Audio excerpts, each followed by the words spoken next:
আসো আসো, শুধু আস্তে করে বলবো ব্যাস, তাতেই। দেখো গুটুন কতগুলো ফুল ফুটেছে আজকে,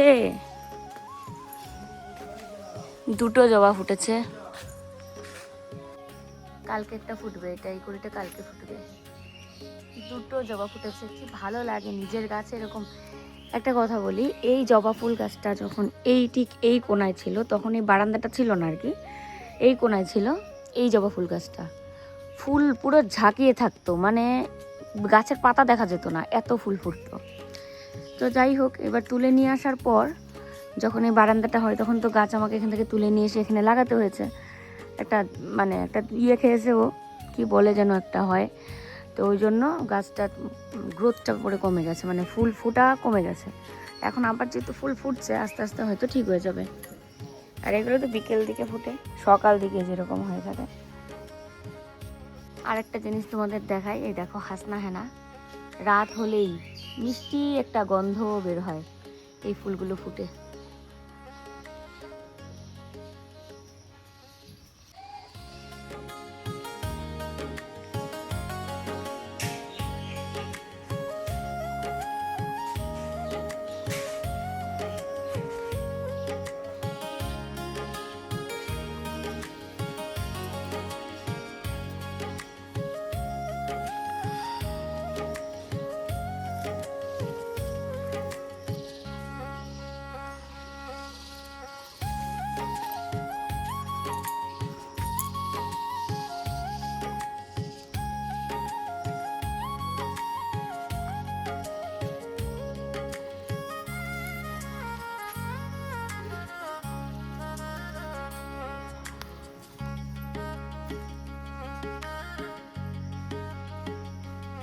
সাদা ফুল আর নাই। তো দেখো মা ফুলের সাজি নিয়ে কোথায় চলে গেল, ওই পাশ দিয়ে থেকে ফুল নিয়ে আসবে। তোমাদেরকে জানাই শুভ সকাল, আশা করি যে যেখানে আছো ভালো আছো, সুস্থ আছো, আমরাও ভালো আছি। সকাল সকাল উঠে রাস্তা হাঁটতে বেশ লাগে, তো এত সকালও না, বুঝতেই পারছো 9টা তো বাজেই মনে হয়, কিন্তু তারপরেও ভালো লাগছে। আর সকালে রোদটা একটু হালকা হালকা থাকে, যখন বেলা হতে থাকবে রোদের তেজও বেড়ে যাবে। কালকে রাতে একটা লবঙ্গ মুখে দিয়ে ঘুমিয়ে পড়েছিলাম। লবঙ্গ গলার জন্য ভীষণ উপকারী, ভীষণ। তো গলাটা সকালে উঠলে এরকমই থাকে, যদিও লবঙ্গ খেয়ে খেয়ে আমার কাশি ভালো করেছি, তারপরে ভয়েসটা ঠিক করেছি। লবঙ্গ এত উপকার।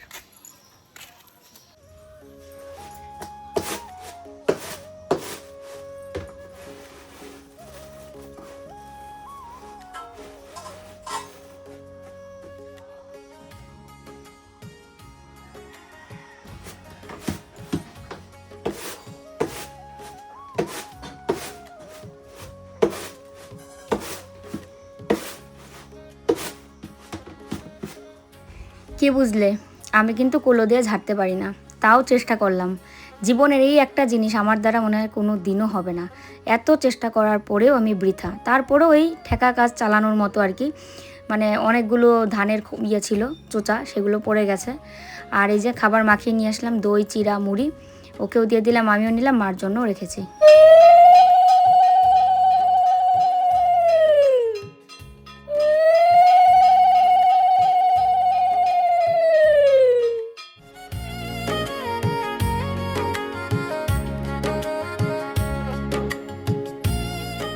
দেখো সকালে খাওয়া দাওয়া তো হয়ে গেছে, ও খেয়ে দিয়ে গেছে বাজার করতে। ঘুটুন এসে আমার কুলে এরম করে বসেছে একদম ফ্যানের সামনে। ডাকলাম আমি, বলি যে এখানে বসো, ওখানে নিচে বসেছিল, এসে একদম ফ্যানের সামনে আমার কুলের মধ্যে এরম করে উঠে বসেছে। তো চলো, বিছানাটা তো তুলেছি ঠিকই, কিন্তু বিছানাটা ঝাড়া হয়নি সুন্দর করে। বিছানার চাদর টান টান না থাকলে আমার আবার ভালো লাগে না, তো ওই জন্য বিছানার চাদরটা এখন টান টান করে ঝাড়বো। আর ও বাজার নিয়ে আসলে তারপরে রান্না বান্না। সকালের খাবার দাবার হয়ে গেছে, চাপ শেষ। তবে আরেকটা কাজ আছে, সেটা হচ্ছে দুধটা জাল দিতে হবে। দুধটা জাল দিয়ে দই পেতে রাখবো। আর 1 লিটার দুধ নেওয়া হলো আজকে। ওই যে আমার বাবার বাবা, আমার ঠাকুরদা মারা গেছে, ধর্মবাবার বাবা, সরি ঠাকুরদা না, ঠাম্মা মারা গেছে। তো ওই আজকে মানে হবিজ দিবে আর কি, ওর বাবাকে দিয়ে আসতে যাবে। ওই জন্য দুধ নিয়ে আসা হলো, আর ও বাজার থেকে যা যা লাগে নিয়ে আসবে, চাল, চিনি, ফল, এগুলো। ইস, মিকি কি খুশি। আজকেও একটা পার্সেল আসলো, একসঙ্গে অনেকগুলো অর্ডার করেছিলাম দুদিনে, তো এবার পরপর আসছে। মার শাড়িটা পড়ে গেছে, কেমন করে মেলে দিয়ে যায়, হাওয়াতে পড়ে যাচ্ছে।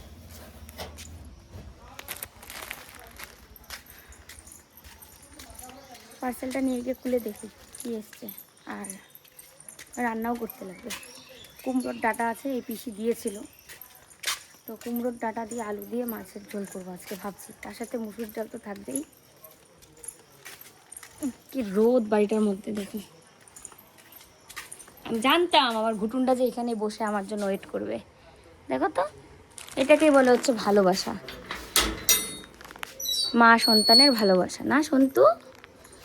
দেখতেছে আমার হাতে আবার এটা কি, ঘুটুন নাও না। একটা লক্ষ্মী পেঁচা হয়েছে হয়েছে হয়েছে হয়েছে।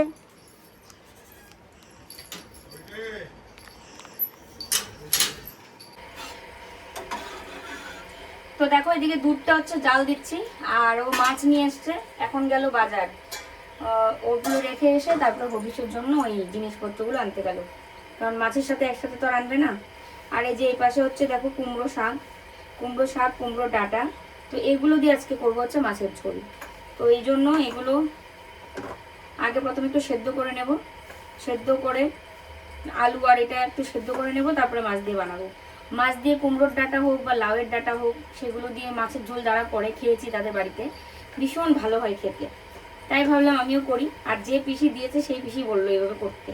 তো আমাদের এক এক জায়গায় এক এক ধরনের রান্না হয়, হয়তো অনেকে অনেকভাবে রান্না করতে পারে, তো পিসি যেভাবে বললো আমি সেভাবে আজকে করবো। আর আমার খুব ইচ্ছে করছে এভাবে খেতে, তার সাথে রান্না করবো হচ্ছে মুসুরের ডাল। এই দুধটা জাল দিয়ে নিচ্ছি, তারপরে মানে যতটা আর কি আঙ্গুল সহ এরকম গরমে দই পেতে রাখবো। আর এই পাশে কুমড়ো শাকটাকে বেশ কয়েকবার করে ধুয়ে নিচ্ছি, কালকেই দিয়েছিল পিসি, কালকেই খাওয়ার কথা ছিল। তো মা বলছে কি কুমড়ো আর কুমড়ো শাক একসাথে খেতে হয় না, মানে গাছ আর গাছের ফল। হ্যাঁ, এটা আমিও জানতাম, তোমরা বলেছো তাই। এই সোশ্যাল মিডিয়াতে না আসলে অনেক কিছুই জানতাম না, ভালো মন্দ অনেক কিছু তোমাদের কাছ থেকে জানতে পেরেছি, আর যে কারণে অনেক কিছু আমি এখন নিজেও জানি। তো বোতলটা ধুয়ে রাখতে বলেছিল, আমি ধুয়ে রাখলাম। কই তুমি কি কি আনলা? আম, কলা, চিনি আর মুসি দাও না একটু। মুসা লাগবে না, এই যে চিনি আছে তো, চিনি আছে, চাল। কলাটার মধ্যে ঢুকায় নাও, মুছবো। কলাটার মধ্যে ঢোকানো যাবে না, কোন কাপড় দিয়ে মুছি দাও। এই তো কাপড়টাই তো কথা, এটা শুদ্ধভাবে নিয়ে যাওয়া লাগবে না, ও তো দাও, ওই জন্যই তো বলতেছি। ঠিক আছে।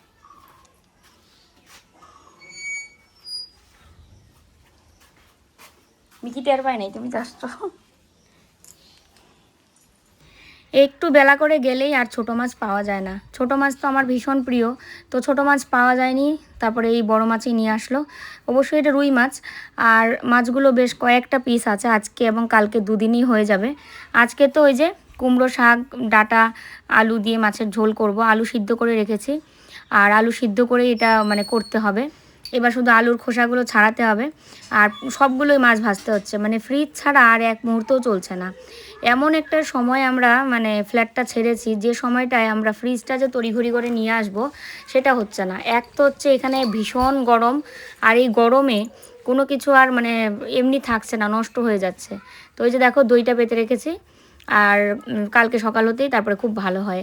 প্রথমে ভেবেছিলাম যে হয়তো দুধটা মনে হয় খারাপ, জল টল বেশি দেয়, কিন্তু না, মানে এখন প্রত্যেক দিন যে দই করছি আমি দেখছি যে না, জলের পরিমাণ তুলনামূলক খুবই কমই আছে, কারণ এত সুন্দর করে দই বসছে আর খেতেও ভালো লাগছে। এক এক করে সবগুলো মাছে ভেজে নেব, আর এই পাশে ভাতটাও বসিয়ে দেবো। এখন ভাত আর তরকারি একসঙ্গে হতে থাক, তাহলে মনে করো সময়টাও আমার কম লাগবে, কষ্টও কম হবে। তারপরেও যেদিন আমি 3-4 পদ রান্না করি সেদিন আমার খুব মানে খারাপ অবস্থাই হয়, কেন যেন আমার এখনও পর্যন্ত শরীরটা পুরোপুরি ঠিক হচ্ছে না, আগের মতো হচ্ছে না। মাছের মাথা দেওয়ার পর যা ফুটাফুটি শুরু হয়, তো ভাত বসিয়ে মাছের মাথাটা ভাজতে দিয়ে আমি চলে আসলাম বাইরে, বারবার গিয়ে একটু উল্টে আসছি।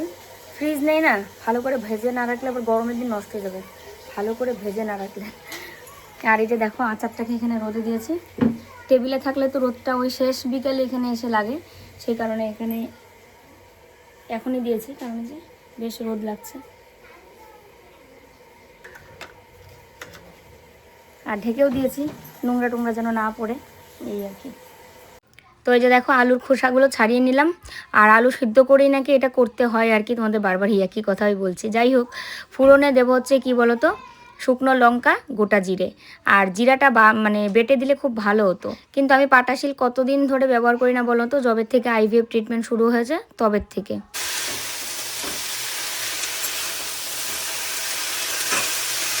প্রথমে শাকটাকে ভেজে নিতে বলেছিল পিসি, তো প্রথমে শাকটা ভেজে নিচ্ছি, তারপর আলুটা অ্যাড করব। তো এই যে শাক ভাজা হয়ে গেছে, এখন সিদ্ধ করে রাখা আলুটাও দিয়ে দিলাম। দিয়ে আলুটাকেও বেশ খানিকক্ষণ ভেজে নিতে হবে।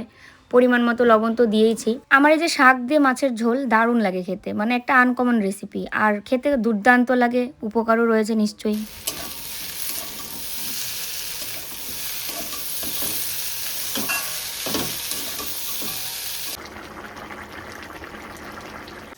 ডাল সেদ্ধ করতে গিয়ে যে আমার কত গ্যাস শেষ হচ্ছে, কতক্ষণে ডাল বসিয়েছি এখনো পর্যন্ত ভালো সিদ্ধ হয়নি।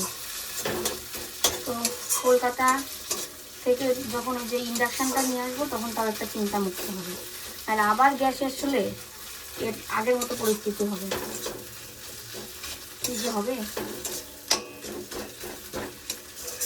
এদিকে মাছের তেলটা ভাজছি, পেঁয়াজ আর লঙ্কা দিয়ে অল্প তেল হয়েছে।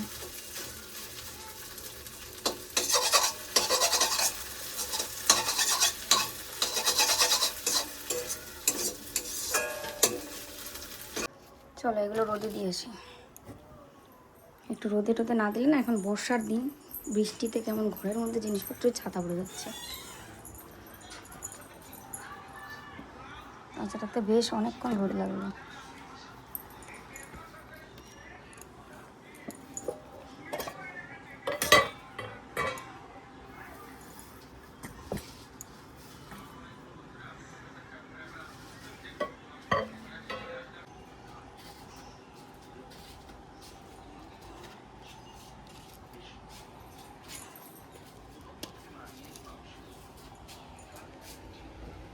রোদ। রান্না শেষ করে নিয়ে যেটা প্রত্যেক দিনের কাজ, ওভেন, ওয়াল সব কিছু মুছে রাখা। আর এই যে এত এত জিনিস কলকাতা থেকে নিয়ে আসবো ফ্ল্যাট থেকে, মানে বাসনপত্র কথা বলছি, এগুলো যে রাখবোই বা কোথায়। তবে আমাদের অবশ্য ঘরের মধ্যে সেলফ দুটো আমরা বুদ্ধি করে দিয়েছিলাম, যেটা আমার বাবার বাড়িতে ছিল, আর আমার এটা ইচ্ছে ছিল। এখনকার ঘরে কিন্তু এই সেলফগুলো দেওয়া হয় না। তো একদিকে সুবিধা আর একদিকে অসুবিধা হয়েছে, কি বলো তো, যে হ্যাঁ সেলফে অনেক জিনিস রাখা যায়, এই দিকটার থেকে অবশ্যই সুবিধা। আরেকটা অসুবিধা কি, যে আলমারি বা যে কোনো এরকম টাইপের কোনো মানে জিনিস ঘরের, সেটা যদি তুমি একটু বড় আনো তাহলে ওই সেলফের মধ্যে ঠেকে যায়, আর মানে সেলফের নিচে হয় না। আর আমাদের ঘরটা এমনিতেও একটু নিচু হয়েছে, অন্যান্য মানুষের ঘর এতটাও নিচু হয় না। আমাদের ঘরটা নিচু হওয়ার কারণ ভিতটা করেছে উঁচু। রাস্তার মধ্যে জল জমে যেত তখন বৃষ্টি হলে, এখন তো জল জমেই না, রাস্তা পাকাও হয়ে গেছে। আর মানে বাড়ি করার সময় নাকি একটু উঁচু বাড়িই করতে হয়। নতুন জমিতে বাড়ি করার যে ইচ্ছেটা ছিল, নতুন জমিতে বাড়ি করারও ইচ্ছে পূরণ হবে এবার। তবে ওই তো একটু টাইম লাগছে, নিজেদেরকে গুছাতেই পারলাম না এখনও। সব কিছু জিনিসপত্র এখানে এনে গুছিয়ে তারপরে বিজনেসটা দাঁড় করাতে হবে। বিজনেসটা এই 1 মাসে অনেকটা পিছিয়ে গেছি আমরা। আর ঘরের যে স্টক মাল আছে সেগুলো তোমাদেরকে একবার দেখানো হয়েছে, তো একই জিনিস বারবার দেখাতে আমাদেরও ভালো লাগে না, ঘুরিয়ে ফিরিয়ে দেখাতে ভালো লাগে। কিছু জিনিস আছে নাইটি, তো এগুলোই মানে দেখাবো কিনা সেটাই ভাবছি। আর 2-1টা মনে হয় বেডশিট আছে, তো সেগুলো নিয়ে দেখানো যাবে। তবে এই যে বললাম, একটা ইচ্ছে তো আছেই নতুন জমিতে ঘর করার, তো সেটা তোমরাও দেখতে পাবে, তোমাদেরও খুব ভালো লাগবে যে জমিটা এতদিনে একটা কোনো কাজে আসবে। দেখো সারা দুনিয়ার কাজ সেরে আস্তে আস্তে আমার হাতের অবস্থা এইরকমই হয়ে যায় হাত। এই যে এগুলোকে আমরা বলি সুটা, মানে হাত সুটা হয়ে যায়। এই দেখো, একটা না রান্নার কাজ, বাসন মাজা, রান্নাঘর পরিষ্কার করা সব করে আস্তে আস্তে আমার হাত এমন হয়ে গেছে। এগুলোতে বেশ ভালো রোদ লাগছে, মশলার গন্ধ বেরিয়ে গেছে পুরো। রোদটা দরকার আছে, নাহলে না মশলা 2 দিনই খারাপ হয়ে যাবে।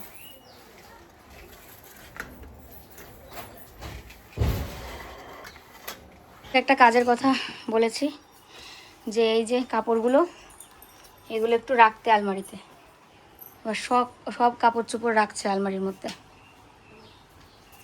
খাবে কখন? স্নান করবে কখন? রান্না তো হয়েছে। না না, যেগুলো বললাম না, ওই যে আলাদা করে রাখো, তোমার কাপড় আমার কাপড় আলাদা করে রাখো, নাহলে তো পরে খুঁজেই পাবা না। তো প্লেট নিয়ে আসি। প্লেট লাগবে না? আমার ইয়ে ফেলাও নাকি, এই যে এটা মুখটা না, মাথা কেমন করতেছে। প্লেটও নাই একটা, অত প্লেট ওই ঘরে। তুমি একটা কাজ করো, তুমি এক সেট বড় নাও, খবর করো। আমাকে একটু ছোট নাও। না দাও না দাও।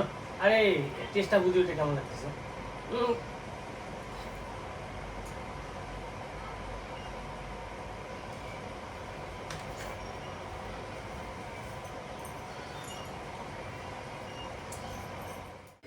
আম কেটে সবাইকে দিল, নিজেও খেলো, আর আমিও খেয়ে চলে গেছিলাম স্নান করতে। স্নান করে এসে এখন এই যে কাপড়গুলো মেলে দিচ্ছি। ভেবেছিলাম যে স্নান একটু পরেই করবো নাকি ভিডিওটা এডিট করে নিই, কিন্তু না পরে মনে হলো যা শরীর এত খারাপ লাগছে আর এত জল চাইছিল শরীরে, মনে হচ্ছিলো কতক্ষণে স্নান করব। তাই আর ভিডিও এডিট করতে পারলাম না। আজকের ভিডিও মনে হয় একদম দেরি হয়ে যাবে দিতে। তো এই যে মানে সব কিছু একা সামলাতে গিয়ে না আর কোনোটাই টাইম মতো হয় না। এমন না যে একদম বেলা করে ঘুম থেকে উঠেছি, সবাই তো ওই 8টা 9টার সময় ঘুম থেকে উঠলাম ঘরের। যাই হোক, রাতেও তো আর এত তাড়াতাড়ি আমরা ঘুমাতে পারি না, যেহেতু অনেক কিছু কাজ থাকে। তো এই হচ্ছে মাছের তেল ভাজা, এখানে হচ্ছে কুমড়োর ডাঁটা দিয়ে আলু দিয়ে মাছের ঝোল, আর তার সাথে থাকছে ডাল। এই যে ডাল দুজনেরটা একবারে নিয়ে আসি। আর মা তো বসে আছে, একটু পরে খাবে, বলছে এখন খাবে না। চলো খেয়ে নিই। তোমাদের কি বলবো, এই শাক দিয়ে মাছের ঝোল যে এত টেস্ট লেগেছে, এত মানে আমি তোমাদের ভাষায় প্রকাশ করতে পারবো না। কল্লোলের অতটাও ভালো লাগেনি, কারণ ও এই টাইপের খাবারগুলো এত পছন্দ করে না। আর মাকেও জিজ্ঞেস করলাম, মাও বলছে যে হ্যাঁ সত্যি খুব ভালো হয়েছে, মানে হাত দিয়ে দেখাচ্ছিল। আমি তো লাস্টে আবার একটু শাক নিয়েছি, আবার একটু ঝোল নিয়েছি, নিয়ে ডালের মতো করে চেটে খেয়েছি। মানে এতটা ভালো লেগেছিলো। যাই হোক, খাওয়া দাওয়া শেষ করে নিয়ে এগুলো আবার এখানে টেবিলে তুলে রাখলাম।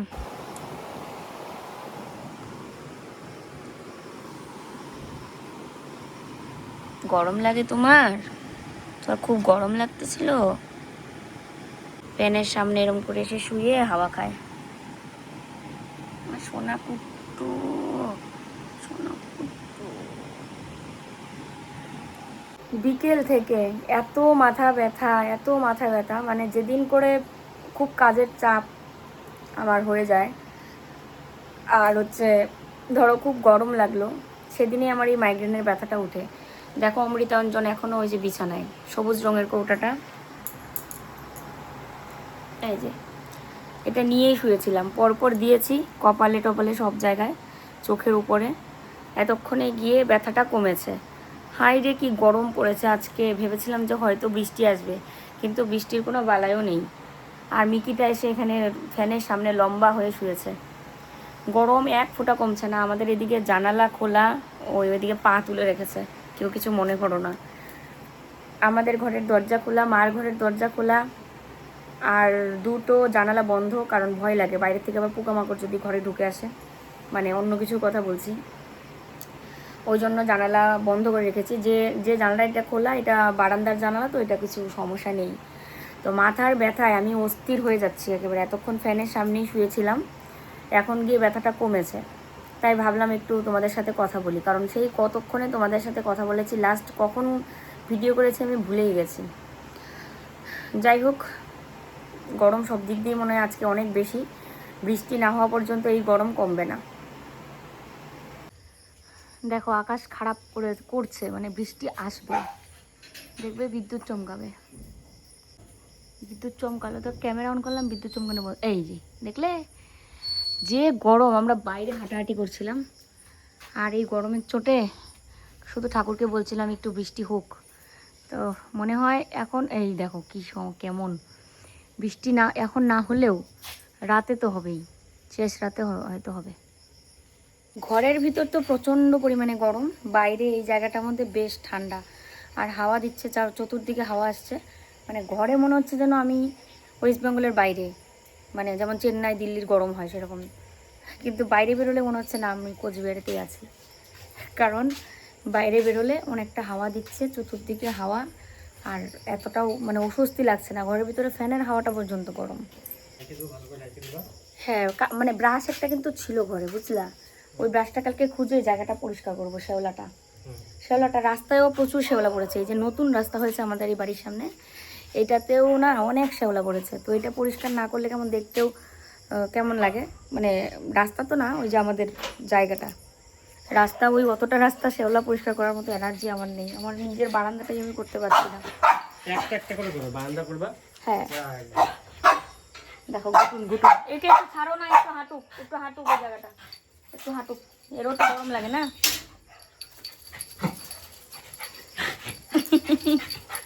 একটুক্ষণের জন্য বাইরে বেরোলেও কেমন অস্থির হয়ে যায়। সোনা বেশি দূরে যাস না, শিয়াল আছে কিন্তু। আর আকাশ যা খারাপ, এখন একটু বৃষ্টি হলে একদম আরামে ঘুম। চলো আজকের ভিডিও এখানেই শেষ করি। যে যেখানেই আছো ভালো থাকবে, সুস্থ থাকবে। ফিরে আসছি নতুন ভিডিওর সাথে কালকে। আজকের মতো এখানেই শুভরাত্রি, টাটা।